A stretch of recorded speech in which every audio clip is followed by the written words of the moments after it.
Veterans in Transition is sponsored by HireVeteransFirst.com, Jelani Consulting, and Village Connector Community. Welcome to Veterans in Transition, where we promote the veteran community. Each week we travel around the region highlighting veteran-related news, issues, and events. Can good come out of Southeast DC?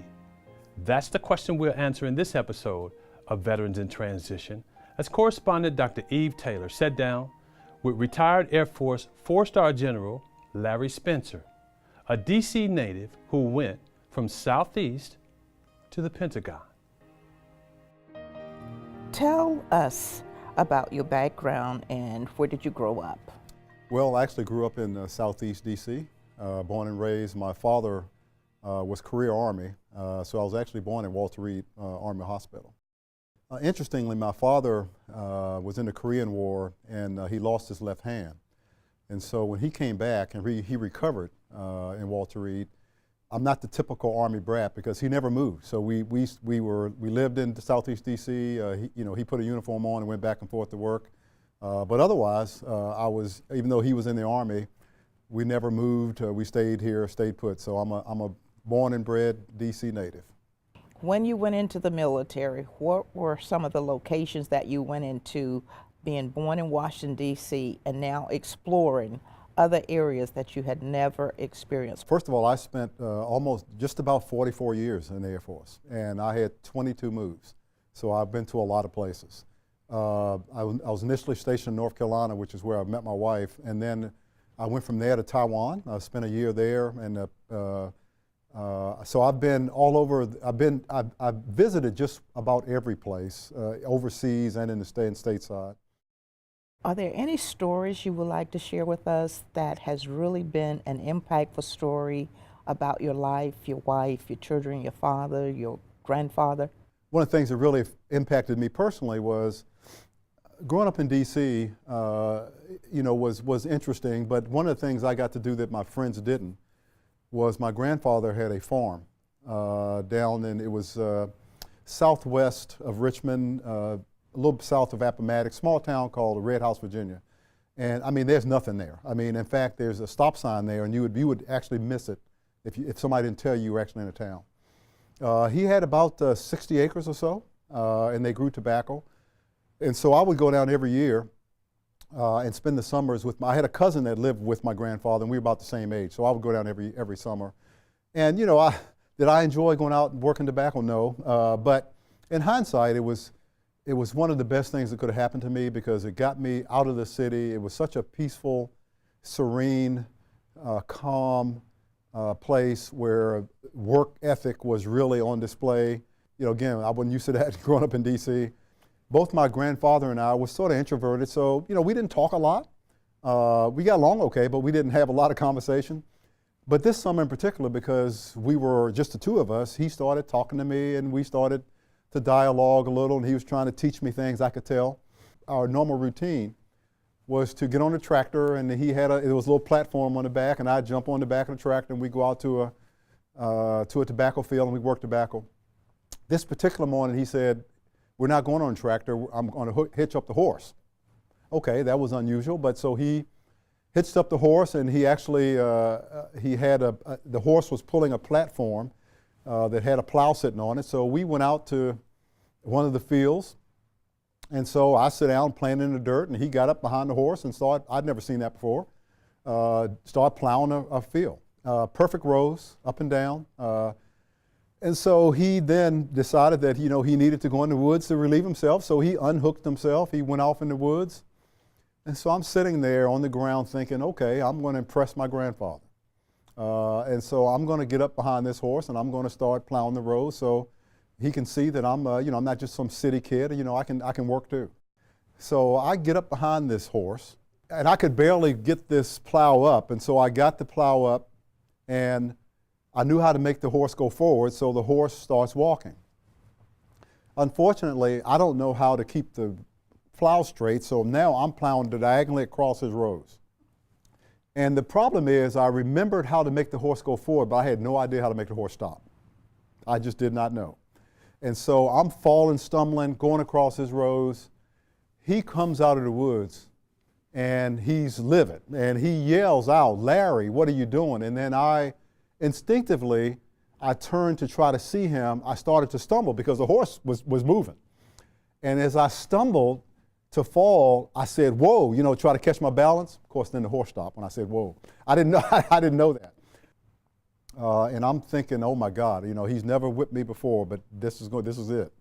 So as he approached me, the first thing he said was, "Are you okay?" And so that gave me a little bit of relief. I wasn't expecting him to care if I was okay or not. And then I said, "Yeah, I'm okay." I said, "I'm sorry, I was just trying." And so he said, stop a minute. He said, "Look, it's okay to try and fail, but it's not okay not to try."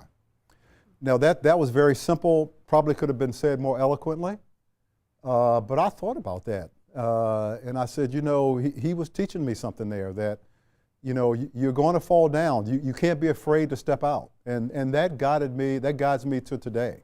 So was that a value system that you took with you throughout military, and as you said, through your entire life, that one incident of looking at it as perhaps in your eyes as I have failed trying to impress my grandfather, but he gives me a credo, a motto to live by? That is absolutely true. I mean, I had people tell me that, "Hey, you're enlisted, you can't be an officer." When I was an officer, I had people say, "Hey, you can't be a general, you're not a pilot. You can't be a general in the Air Force." I heard that sort of negativity my entire career. And that voice of his in the back of my mind always fueled me through those times. So tell me about your faith then. I've been born and raised a Christian. My grandfather was a prominent deacon in the church. My father was also trustee, so I grew up in the church. And so that's very important to me. I pray every day, and it is clearly my foundation. If anyone asks me ever, what do I attribute anything to, it's certainly not anything I have done. Faith is clearly my rock.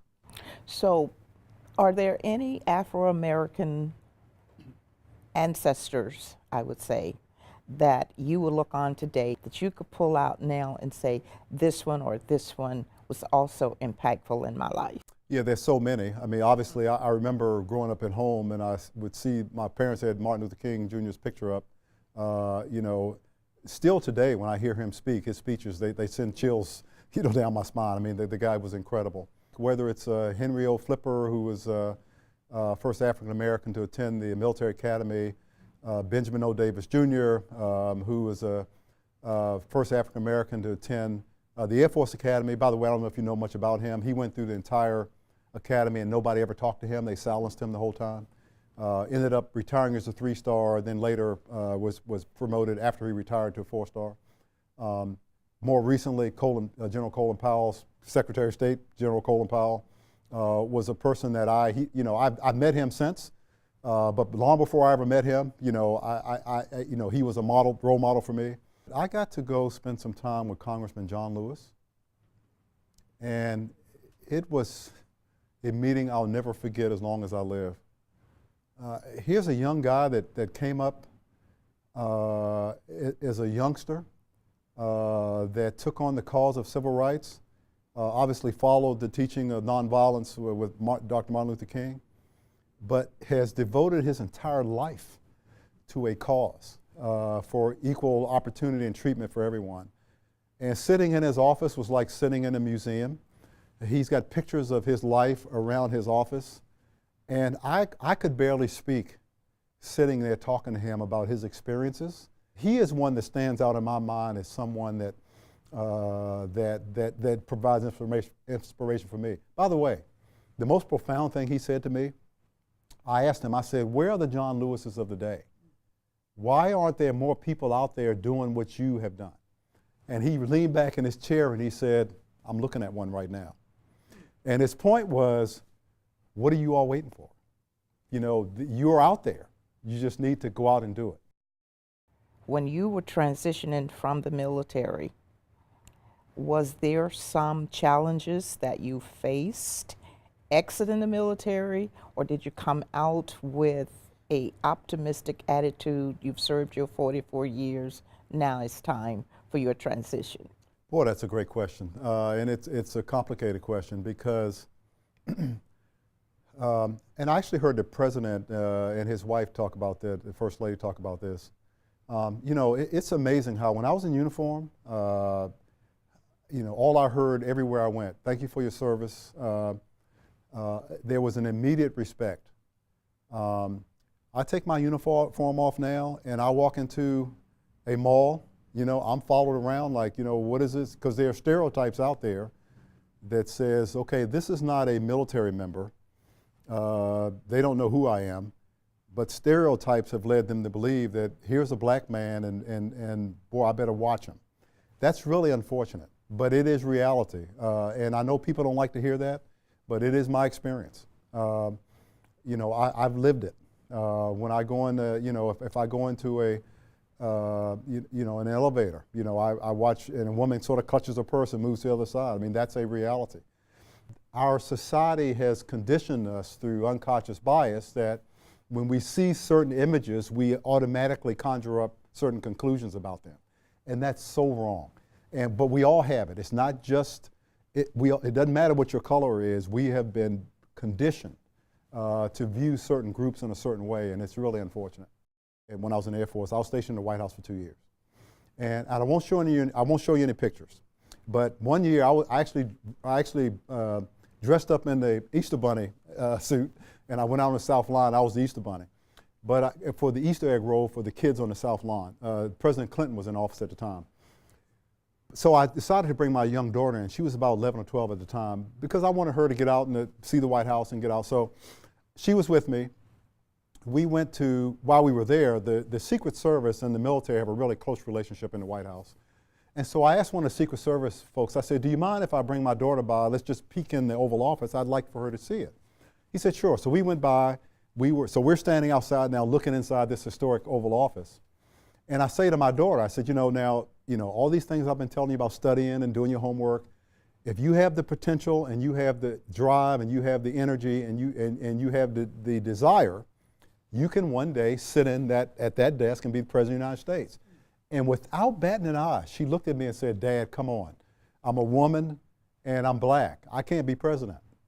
And I thought to myself, wow, where did that come from? My wife and I certainly did not teach her that. That's why it's so important, I think, to continually reinforce, you know, this issue of self-worth and self-esteem is very, very delicate. Let's talk about diversity. What do you, or what would you say to anybody that is listening to us about diversity in the time that we are in today? Yeah, diversity, I think, unfortunately, is a very emotional topic, and it really shouldn't be, because when you mention the word diversity, it brings up defenses to some people. I've read several books on diversity that say if you happen to be a person of color or a woman and you're in a company, you don't think the company talks about diversity enough. If you happen to be a majority member, you think they talk about it too much. So there's depending on your life lens, you view that even that word is either something to embrace or something that's threatening. But here's the reality of it is, diversity is not about numbers, it's not about we need to build a Noah's Ark. Diversity is about talent, and it's about quality, and it's about production. And every study I have read says that companies that are diverse perform better. It's about performance. I wanted the Air Force, when I was in the Air Force, to be diverse, not for numbers, not for so I can go out and say the Air Force is diverse, but because the Air Force would be stronger. It would be better. The United States of America is strong because of its diversity. Everyone in the United States, every ethnic group, every race, every gender contributed to the greatness of this country. So diversity is about being better. It's making your organization better, stronger. So in my view, we need to not worry so much about this number or that, or this number or that number or that, but I want a diverse organization because we're going to serve a diverse American population. Therefore, I need diverse talent. It's all about talent. The work that you do in the schools for kids today, what age bracket are these kids? Yeah, I've talked in elementary schools, junior high schools, and high schools. I've spoken at several colleges as well. So I've sort of run the gamut. What I appreciate more, I think, is the sort of the middle school, high school, because they're at such a critical age. They've got some really important decisions to make. And when I was in high school, nobody ever came and saw me. No role models came to our school. I think that's so important to see people that look like you, that have been successful and that you can look to. And you know, I don't want people to take this the wrong way, because it's not that African Americans have to have African American role models and, you know, women have to have women role models, because you can have role models of any gender, either gender, any ethnic group, and I certainly have. So I want to make that clear. But at the end of the day, I mean, to really make it mean something, you know, you need to, in my opinion, in my experience, it's important to see people like you that had a similar background than you had, that have, because they have gone through what you go through, that have managed to be successful. And so, again, I try to talk to kids about self-esteem, about self-worth, about, you know, it's one thing for their parents to say you can be anything you want to be. It's another for them to physically see, you know, African-American president, you know, African-American lawyers and doctors and plumbers and carpenters and people that are doing well for themselves.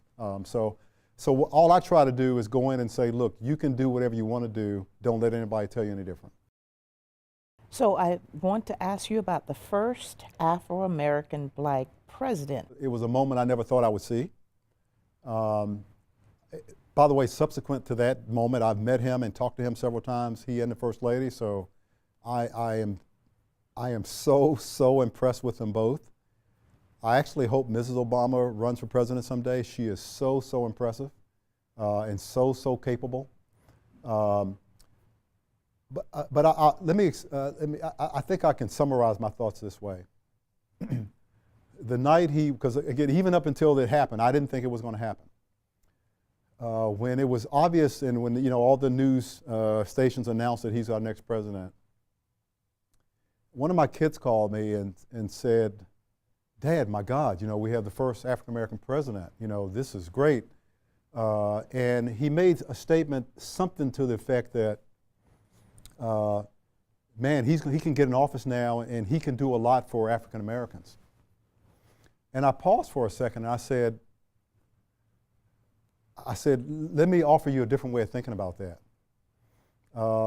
I said, I wouldn't so much think about what he can do for you, but think about now what you can do. See, I think a lot of people miss this message. Yes. You know, we got a black president in office, so therefore, but he's president of the United States, not president of African Americans. He's president for everyone. So I said, think about what this really means. What this means is you got no excuse. If this man can come up the way he came up, end up in Harvard University, Harvard Law, end up a senator, end up president of the United States, what excuse do you have now to not accomplish whatever your goals are? As I mentioned to you, I think before, I never had any clue that I would be an officer, much less a 4-star. So I never plotted out my career, and if I do this, I'll get this promotion. So all of this was a shock to me, and I still pinch myself, to be honest with you. But when I was in the Pentagon, I went in the Pentagon for the last time as a brand new 1-star, and actually stayed all the way through the 4-star. When I pinned on my 4th star, it was very emotional for me and my family. And in fact, my 2 kids actually pinned it on, my 2 sons rather. And my first day in the work as a 4-star, I drove into the river entrance of the Pentagon, and I got out of the car and I was walking up the steps. And behind me, which I had seen hundreds of times, there was this row of black cars, and these are cars that have drivers in them that drive, you know, DVs around in the Pentagon, take them around town for appointments. And most of those drivers were African American. And as I walked up the steps, it's even hard for me to talk about it now, about 12 of those gentlemen got out of their car and they came up to me. Now I'm standing in front of the Pentagon now. And they said, you know what, we've been watching you walk in the Pentagon as a 1-star, as a 2-star, and as a 3-star. And they said, you know what, we could no longer contain ourselves, that you're walking in the building as a 4-star, because and they were all in the military years ago, because when we were in the military, you didn't even see an African-American officer, much less a 4-star. And so they said, we just want to tell you how proud we are of you. And it just tore me up. Because because I'd grown up looking up to other people. The thought that somebody might look up to me it just tore me apart. And again, those moments for me really make all the sacrifice worthwhile. That if there's one person out there, I don't think I'm worthy of that, but if there's one person out there that looks at me and says, well, I'm going to see how he handled himself, and I'm going to maybe try to do some of the things he did, that is just unbelievable to me. It's hard for me to accept, but it is a heavy responsibility. But that, man, I'm telling you, that really keeps me fired up. So what was your transition from the military, now being a president of the Air Force Association? Yeah, actually, it was a fairly easy transition. It wasn't what I had in mind, though. And here's what I mean by that. The Vice Chief of Staff of the Air Force is a pretty busy job. It's 24/7. I did it for 3 years. I loved it, loved every minute of it. But I was ready for a break. And so my vision when I retired was to let's take a month or so off, spend some time with my wife, and just think about what do I want to do with the next phase of my life. But about a month or so before I retired, the president's position of the Air Force Association came vacant. They asked me to interview, and I did, and I got selected. So I literally had a retirement ceremony on a Friday, and I came to work on a Monday. So it was almost not like a transition, but and I came to the Air Force Association, which has a mission of promoting a dominant Air Force. And so the transition intellectually has been pretty easy. As a private organization, we have several arms of the organization. We devote a lot of time to youth development in STEM. So we have a program called Cyber Patriot that works with young folks in computers. We have a program called Stellar Explorers that works with young people in space. We have a think tank that does a lot of intellectual aerospace knowledge called the Mitchell Institute. We have 200 chapters throughout the United States. It's about a 95,000 member organization. We have about 200 chapters with chapter presidents who have state presidents and regional presidents. So they're sort of out on the front line at the tip of the spear, if you will, working with young airmen, with civilian communities, educating them, advocating for and supporting the Air Force. So as we have a great magazine, not only award-winning magazine actually, the Air Force magazine, that has won numerous awards. We've got a daily report that we put out every day to our members that tell them about what's going on with the Air Force, what are the hot issues, just sort of keeping them up to date. I would sort of, the way I sort of summarize what we do, at least for airmen, is, I mentioned to you my brother's a doctor, and so for his professional development, he's a member of the American Medical Association.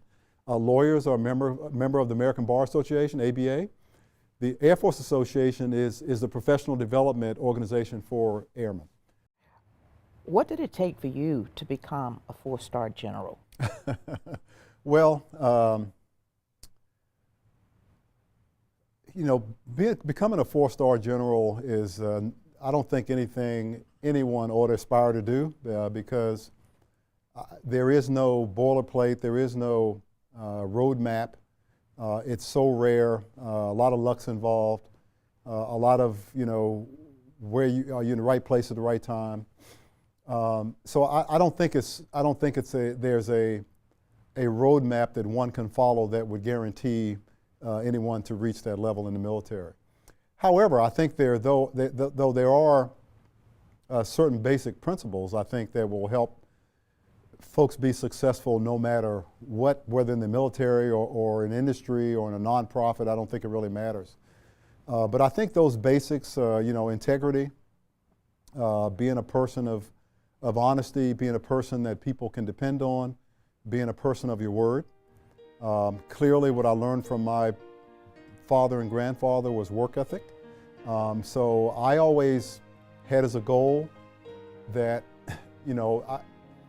There's no way of guaranteeing who's the smartest person in the room, but there's a way of pretty much guaranteeing who's going to work the hardest, and that's sort of what I did. I figured out what my boss was worried about, what was on my boss's plate, and I raised my hand and said, I'll do it. And so I think hard work, integrity, and leadership. I mean, at some point, you have to learn how to follow before you can lead. But I think being a leader, being sincere, being open with people, being a good communicator, all those traits that most great leaders have. I'm not saying I'm a great leader, but that I've studied most great leaders have, I think work well for me. That's all for this edition of Veterans in Transition. We ask that you like us on Facebook and follow us on Twitter. If you have a story to tell, reach out to us at vetsintransition.com. And remember, we all have a story to tell. Until next time.